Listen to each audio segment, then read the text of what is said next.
Today I have the RovyVon A33 Aurora Rechargeable Penlight. That's not a pen, but it's a Penlight.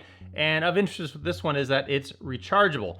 RovyVon contacted me and said, hey, would you be interested in reviewing our Penlight?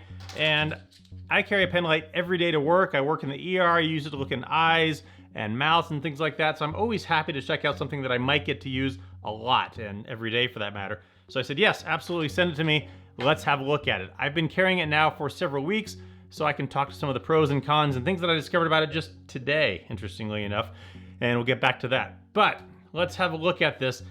Of interest, of note with this, if you look at this light on Amazon, there's a different version on Amazon versus on the RovyVon website, and the main difference in that is on the tail cap. On the Amazon version, the tail cap is flat, and on the RovyVon website, the tail cap protrudes, and because of that, I think the user interface is slightly different as well. $29.95 on both sites. You can get them in black, green, gray, and red, and then on the RovyVon website, it also comes in a desert tan. They're IPX8 rated. They are made of an aluminum alloy body, and the body you can see has some design to it. Not that these lights are hard to grip, but it does have a little bit of design that makes it a little bit nicer looking for that matter. The tail button I'll come back to, we'll get to that with the user interface.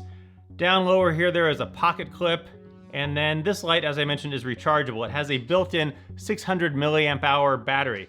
All these other lights, they are all double AAA batteries, but this one has a built-in battery, which is kind of handy. Only downside, I suppose, is that you can't sort of charge it on the fly by putting a new battery in. The way you charge this is that the back right here rotates up, and that exposes the charging port, which is right there. You take that and plug in a USB-C cable right there, and then it has a charging light, and as the light is charging, the light will breathe, and then when the light is fully charged, that blue light will be solid. It takes it about 70 minutes or an hour and 10 minutes for it to fully charge that 600 milliamp hour battery. If you notice down here, there is an O-ring to help with that IPX8 rating, and then you seal that back up. The pocket clip will rotate around, as you can see here, and the pocket clip is also removable if you don't like carrying a pocket clip. Moving down, there's the body, and then down to the head. It has a TIR lens, total internal reflection, and this light puts out a kind of balanced, round, somewhat of a thrower. Again, it's a pen light. It puts out 200 lumens on maximum, so it's not going to be super far, but it does put out a decent amount of light when you get up to that full brightness. Now, the instructions that it comes with, these are some micro instructions. And I kind of recommend reading these because there's something I didn't discover about this light until today.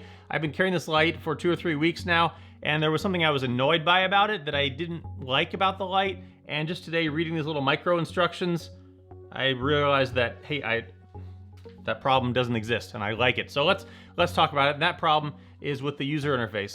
The way the tail button works is that it's just a single press tail button. There's no half pressing of this button.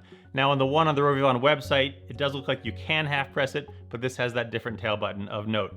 Now, 2 ways to turn this light on. If you long press it, it will come on to that moonlight mode. And then from there, you single press it, ramps up through the brightnesses, moonlight, low, medium, high. And low, medium, high, low, medium, high. From any brightness, you can get to the strobe by triple clicking, and it goes into the strobe. Double click, it goes back to wherever it is.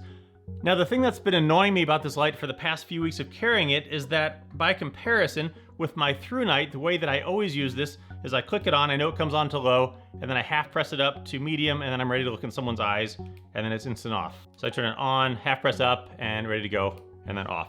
The thing that's been annoying me about this light for the past couple weeks is that I have to turn it on, hold it down, comes on to moonlight. I have to check and make sure I've turned it on because you have to hold it down, and then I would click it up 1 or 2 clicks to low or medium, and then I'm ready to look in someone's eyes, and then you hold it down for 0.3 seconds, turn it off. Just today, in reading the little micro instructions in preparation for making this video, I discovered that that problem can be remedied because this also has a memory function. So for instance, comes onto that moonlight, I click it up to medium, and then turn it off.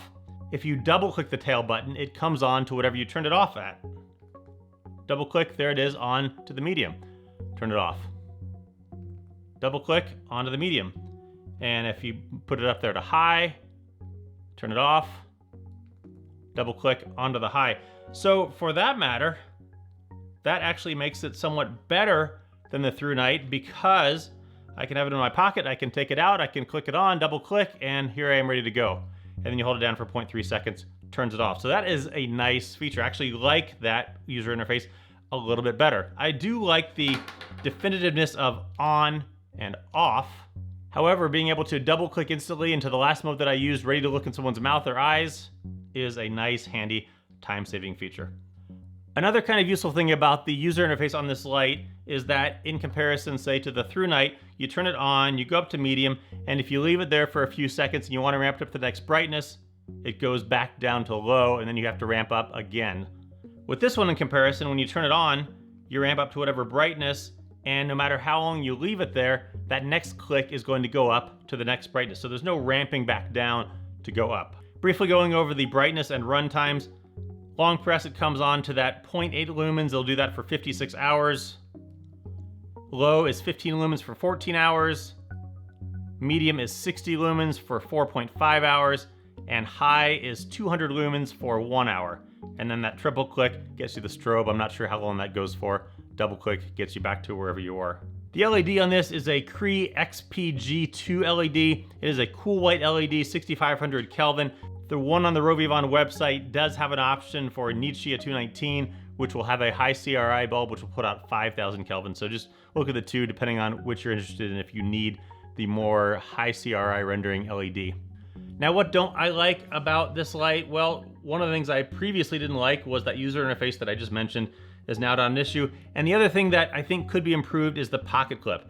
You can see the pocket clip goes up and back down, and that's compared to most other ones where the pocket clip just comes out and down.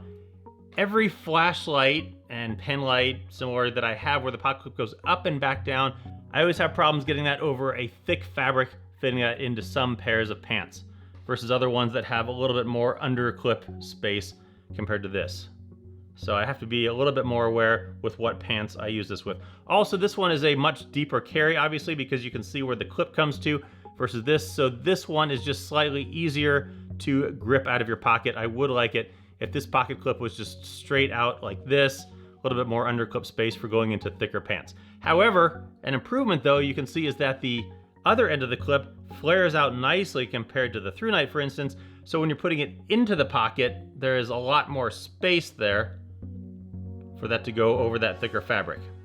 So there's a nice improvement there. So that's probably my only issues with the light, is I wish the pocket clip was a little bit different. So that's it for the RovyVon A33 Aurora Rechargeable Penlight. It's a cool light, comes in a couple different colors, interesting user interface, a couple different options for the bulbs, depending on what you're looking for. I'll put a link it down below. You can check it out on Amazon, or you can check it out on the RovyVon website, but I recommend it. I'm glad they contacted me and asked me to review it because it is a nice light.